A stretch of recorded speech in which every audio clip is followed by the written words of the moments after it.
Hey everyone, welcome to the first ever Deck Profile Friday. On Fridays, I'm kind of starting to go over decks for all the different formats and the history of the Pokemon trading card game, the modified format. And I may do an unlimited deck, which means that you can use every single set available. I might do one of those, but for the most part, it'll be just strictly modified. And what better way to start it off with Deck Profile Friday with the first ever modified format in the history of the Pokemon trading card game, which is the Rocket On format. Um, this format is pretty much Team Rocket all the way through the Neo series. And the part that I'm covering right now is going to be the part, going up to the West Coast Super Trainer Showdown, which took place in San Diego, I believe on December 1st and 2nd of 2001. And uh, what better way to show it off than to show off the top deck, which is Feraligatr. Um, so my list here is, it's based off Matthew Moss's first place day two Feraligatr list, just with a few extra things added in. And without further ado, here we go. So we have 3 Feraligatr, 4 Croconaw, and 4 Totodile. So this here is pretty much the standard lineup. You could play a 4th Feraligatr just to have a little bit more consistent list, but I don't think you will need it, considering there are a lot of ways to get it back, like Trash Exchange, for one. Right. So, just a little bit about the card choices here. Totodile. I feel this one is the best one, just because it's got the higher HP. It's got 50, and it also doesn't get one-shotted by Erica's Bellsprout, which does, I think it's a colorless energy for 20 damage. So it'll be times 2 due to weakness to grass. So it'll be 40. So it'll still survive with 10 HP, which is good. And I think it's the best one, like the best attacker out of all of them. If you need to attack, flipping a possible 3 heads with Fury Swipes will get you 30 damage on the board, which is enough, providing that you pass through all the baby rules to knock out any baby in the game, right? The Croconaw, this one here, again, the 80 HP is a huge factor, and I'd rather play that one than the 70. And I also believe it does the most damage with 3 energies, 2 water, and a colorless for 50. And but the main guy, like I said earlier, is Feraligatr, and it's about his Pokemon Power Downpour, which allows you to discard a water energy card as often as you like during your turn, which will feed its Riptide attack for 3 water. Riptide does 10 damage plus 10 more damage for each water energy card in your discard pile, and then you shuffle those waters into your deck. So, if you have 8 in there, you're doing 90 damage, which is enough to KO a lot of things. Like I believe Crobat Neo Revelation was being played at the time. And yeah, just overall great card. Hits fire for weakness, so you really only need to have like 4 energies in the discard, which is really easy to do. You can literally get that off of 1 Misty's Wrath.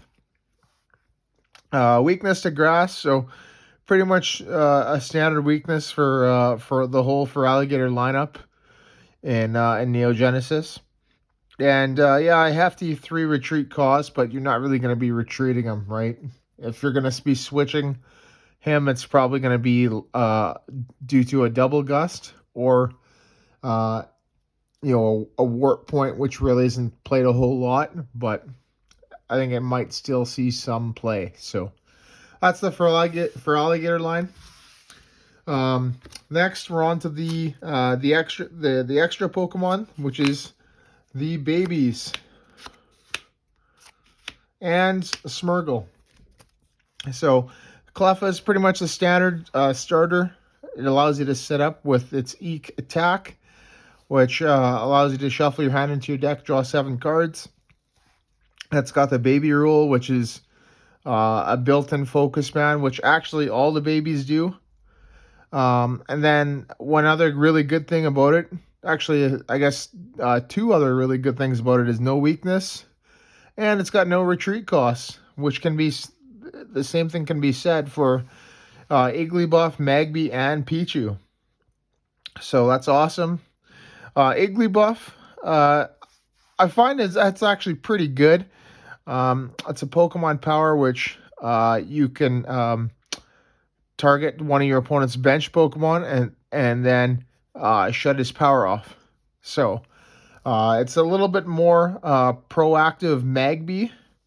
So it allows you to have like a power shutdown, but still being able to attack with Feraligatr during the game, which is that can prevent like a fire recharge, or I think Erica's Victreebel has like a gust power. It could prevent all of that, right? Magby, so it's obviously a baby, but it's there for its first attack and its only attack, Sputter. All Pokemon powers stop working until the end of your next turn. So there's quite a lot that's being played that has a power like Typhlosion, Rogue Meganium decks. I think Brock's Ninetales, Erica's Victreebel. A lot of things that have powers that are pretty much crucial to other decks. This can shut it down for a turn. So pretty good card. Pichu, 20 damage to anything in play that has a Pokemon power.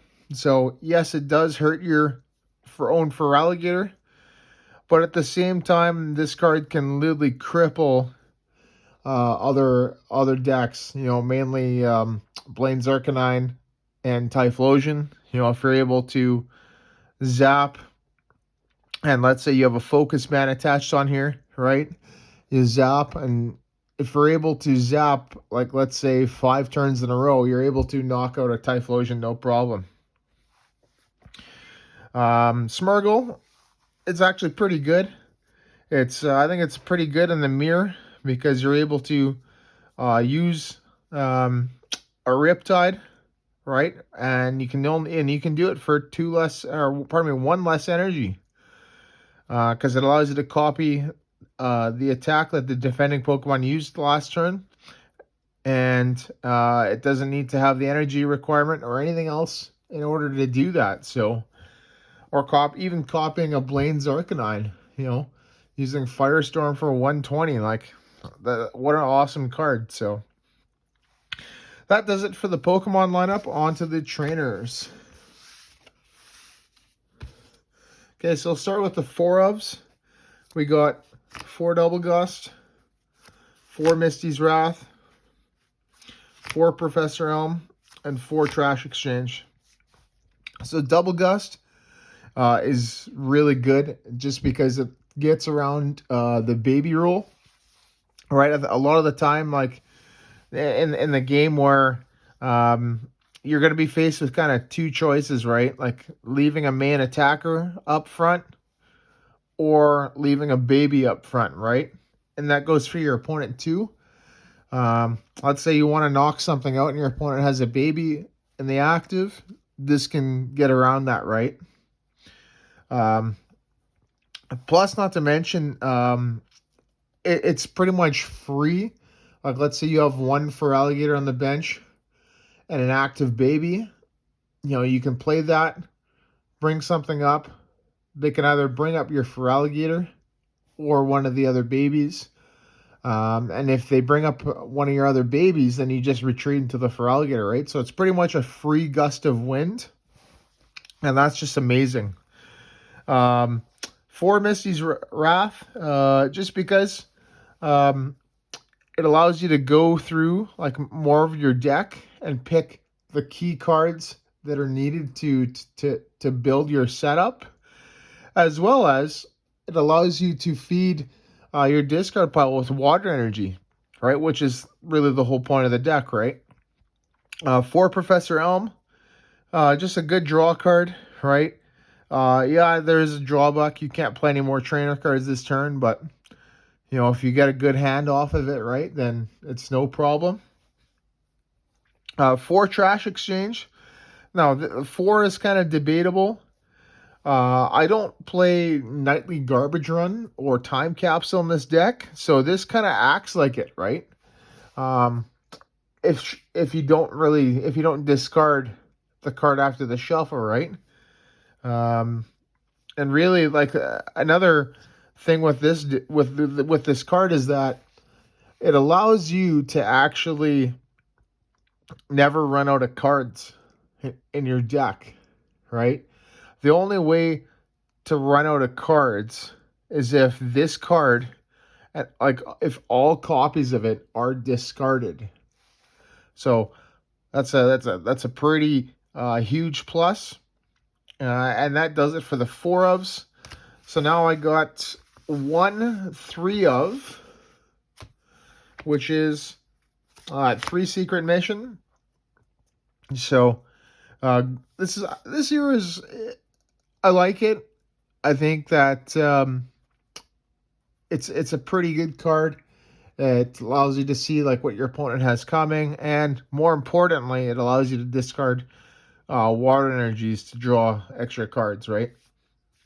That's that one.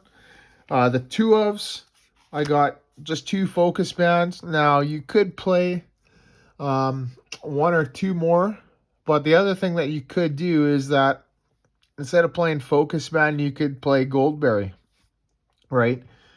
Because the only card that could really KO it is obviously Crobat and Blaine's Arcanine, but they're going to need a lot of resources to do that, right? 3 energy for the Crobat and 4 energy for the Blaine's Arcanine. So if you're able to KO them before they KO you, right? The damage that they're probably going to be able to do is not really a whole lot. So in that case, Goldberry would be better because it'll just heal it off, right? So that's the 2 ofs. The 1 ofs, I got Misty's Tears, Narrow Gym, and Rocket's Minefield Gym.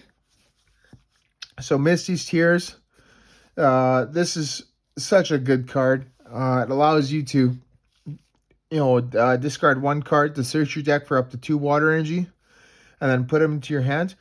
Pardon me.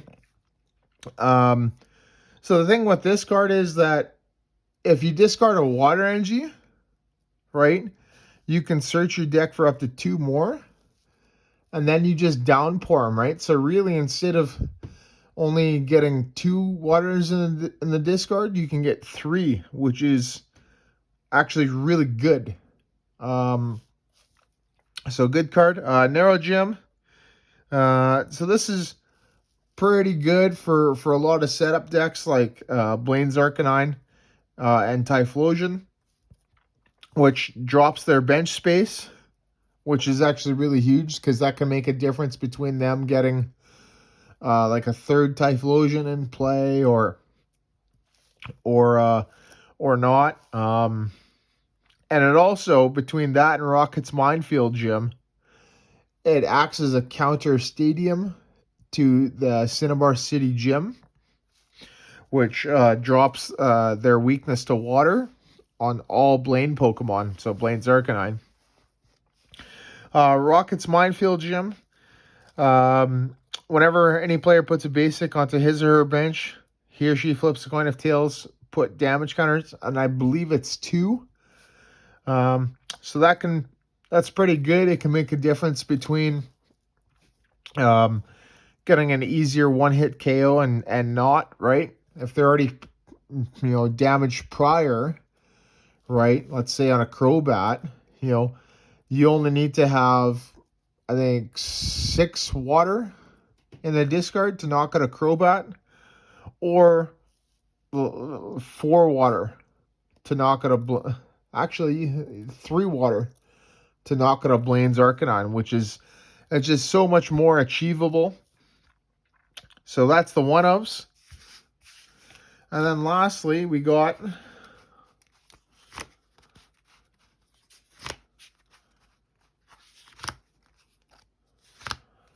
'18 Water Energy.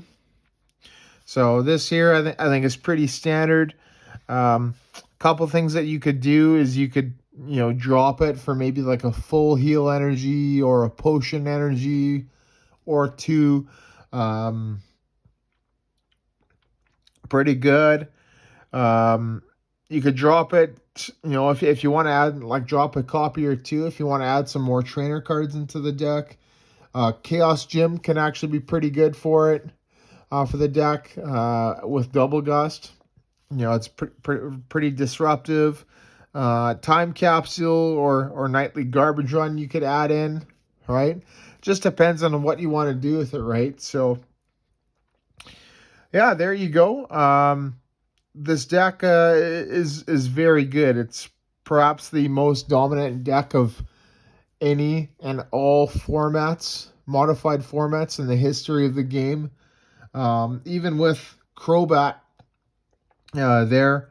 this deck still had a 50% win rate against it, and I'm not really too sure what else, what other decks and every other format had that. So, yeah, there you go, and see you next Friday.